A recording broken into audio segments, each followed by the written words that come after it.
All right, what's up, everyone? Welcome back to Basically EMS. We're trying something a little bit different today. As you see, there's only two of us. So we know everybody likes stories. We think stories can be a great place to learn some knowledge.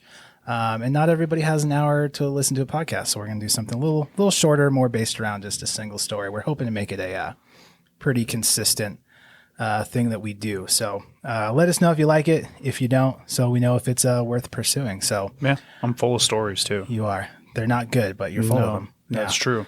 Full of something. Yeah, But yeah, obviously I'm here with my man Wade. I'm Wade. He's Wade, which works out perfect because the story we're going to tell today was. I think was I FTOing you at that point? Yeah, I was still, it was like when I was in that interim of, I wasn't quite a medic. I had passed my promotional and all the things, but I was waiting for like an open seat or something for the medic. But I was an EMT acting at that point. Okay, right on. Yeah, so Wade and I working together on an ambulance. We go to a local establishment where people sleep overnight. For did it come in as a psych call? It came out as a psych. I remember the call note because I was really green, so I was nervous. It was like suicidal ideations, homicidal ideations, psych, and it was like, okay, here we go. Yeah, and it was just us that got dispatched. So. We get there, and I want to say like kind of middle-aged, like younger middle-aged guy, like 20s, 30s maybe, if I remember. Yeah, early 30s. I think he walked out and met us at the ambulance. But yeah, ambulatory, and he seemed pretty straightforward, normal dude talking to him. Yeah, I mean, general impression as he approached was this is a healthy guy, which is confusing with psych, right? Psych can throw you off with that. Yeah. Yeah, but kind of what you expect based off of the call notes is he's going to be ambulatory, walking, and all that stuff.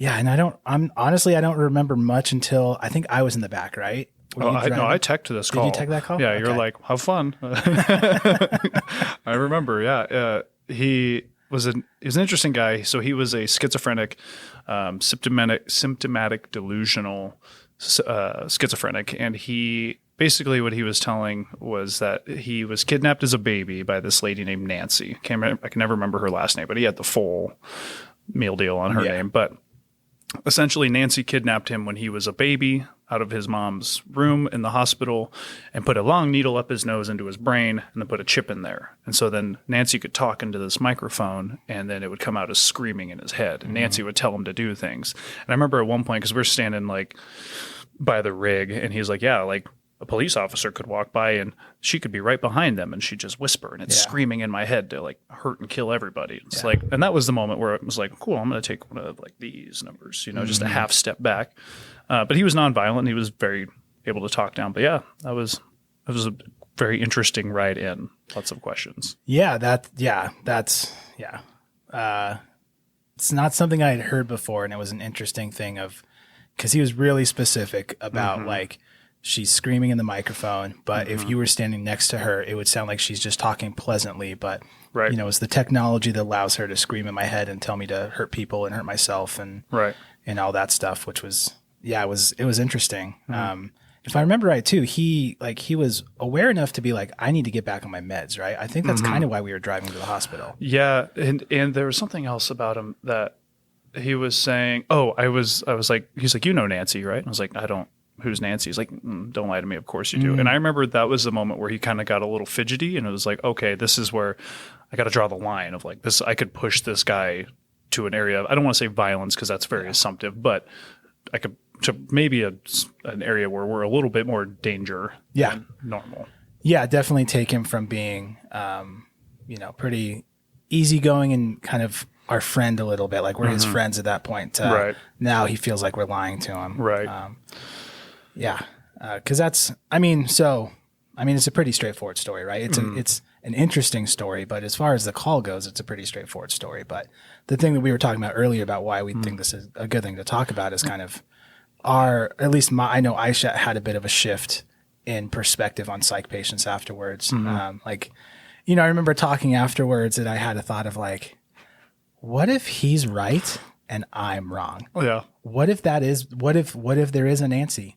Like, because maybe, that's the thing you think about. Like, we both can look at that thing over there and say, that's blue. Right. is what you're seeing, what I'm seeing, we will never know, right? Right. So it's all about perception and perspective, and maybe, and in his mind, that is the truth, right? Oh yeah. So that was definitely like kind of the funny takeaway for me of like, because I've been on psych patients. I know you were Right. pretty new, but I'd been on a couple before that really were like, whoa, it kind of made me take a step back. But Right. that was the one that I was like, man, like, what if? Yeah. You know what I mean? I've seen that movie, and we're either the main characters or we don't last long. It's really a 50-50. Yeah. But yeah. And then, I mean, really for practice going forward, and we talked about this earlier, but I feel like that gave me a bit of a perspective shift of that recognition. Like maybe what he's saying to me sounds, there's no way this is reality, but that is his reality in that time. Right. And for that 15 minutes, we're playing in his court essentially. Right. And we need to keep that in mind. Like you're saying, cause it could make him violent if we're like, you're not going to just buy into the fantasy Right. and be like, oh yeah. I know Nancy. Yeah. She's my cousin. She says it, you're not going to, you're not going to like go down that rabbit hole. Right. But you need to be respectful of the fact that like in that patient's mind, that is reality. Right. And so, I think it can give some perspective on that patient, and maybe make us better in that we're going to be a little more empathetic, I think, because I've never had an experience like that. Most people haven't. And so we can't put ourselves in those shoes of what he's feeling like. But if you can understand that, like, it sounds, crazy to me, as much as maybe not the right word to use, but Yeah, I know what you mean, though. but that is his reality right now. And we need to be respectful of him. Right. And another thing is I like to talk, well, for me with that call, I was so new that I was like, this is just how psych calls go, and this is crazy, right? And it wasn't until I had a little bit more exposure that I started to rationalize different things of like, oh, this is going to make me a better provider if I do X, right? But interesting with him as well is it brought to light of like, don't argue with him. It's like arguing with a 4-year-old. You're going to be right, but you're not going to win. Yeah. Right. And especially when this is a grown adult male who, if he wanted to, could get hands on. It's not to say we couldn't defend ourselves, but at the same time, I don't want to roll those dice if I don't have to. But yeah. And I did also Google Nancy after. I'll never forget. She was an author. I don't remember of what. Interesting. But it was like, I think it was a fiction series. But yeah. So probably something that he saw that name and it just stuck in his mind. That delusion was built around that kind of a thing. Maybe. Or maybe she kidnapped him as a kid. You decide. Maybe. We don't know. We weren't there. Yeah. Yeah. It was definitely an interesting call. And some stuff that I still kind of remember. He had that flat affect that we, something for responders that are new and haven't been on many psych patients. Like that's the thing that makes me really nervous. Like somebody's screaming at me. Like I know where I stand with you right now. We're cool. Like I get it. But he kind of had that flat affect. That's a dangerous thing to me that I remember him having a little bit, like really just monotone, no expressions, no emotion really. Just like it was very, and I mean, maybe I'm wrong, but from what I remember, it was very matter of fact when he was telling us this, like, oh yeah, this is going on. And there was no convincing him otherwise. That for me, I think my biggest takeaway being such a new provider from that was like, if the hair on the back of your neck's standing up a little bit, maybe trust it. I'm not saying go swinging on people. That's not the right course. But like if your gut's telling you to stay on guard, it's probably not the worst thing to do. Yeah. Don't turn your back. Right. That's the kind of thing where if we're only going to get like one set of vital signs or maybe not even get a blood pressure on the person walking to us with normal skin signs. Right. Maybe that's better because maybe that touch is going to set that person off. So, that's the time to kind of make those decisions, like what's best for the patient, what's best for my safety. And for this guy, like talking to him like he's a human being, being respectful, because we just he knew where he needed to go. We knew where he needed to go. He needed help. Yeah. Right. And so our objective at that point, we're not saving lives, not in the, in the short term, like not in the glorified way. No, not in the, not in the look at the cool sticker on the back of my truck way. Right. Right. It's just our way to save his life is to get him the help he needs. And so, treating him as a human being, not feeding into his delusions, but being respectful that he that's where he's at in his life at that time. getting him where he needs to go and keeping ourselves safe. And then, we got him there. I think we did the right thing. And yeah, it was pretty straightforward. I remember, it's probably a good thing that it was nothing crazy memorable outside of like the circumstance.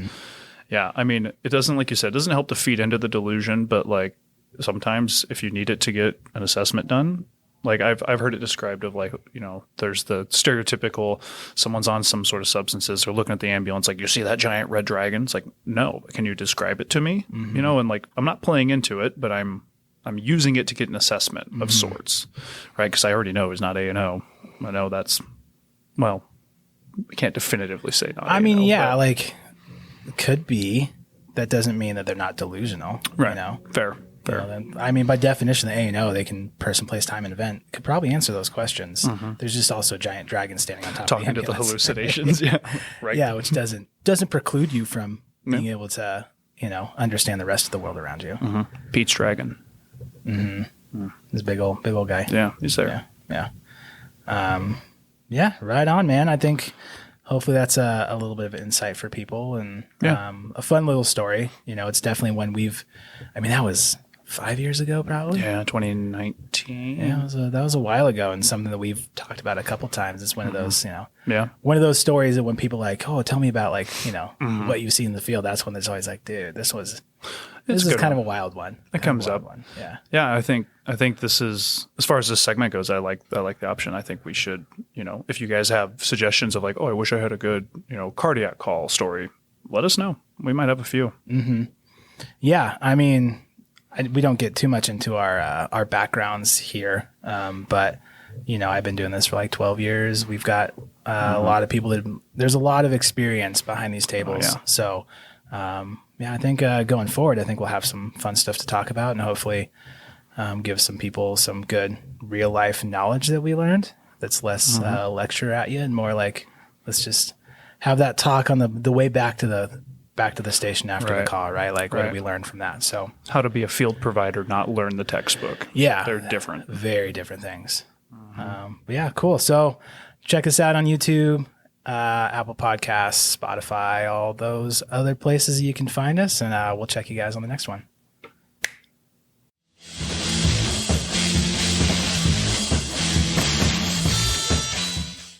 Always the finger gun. Dude, I gotta.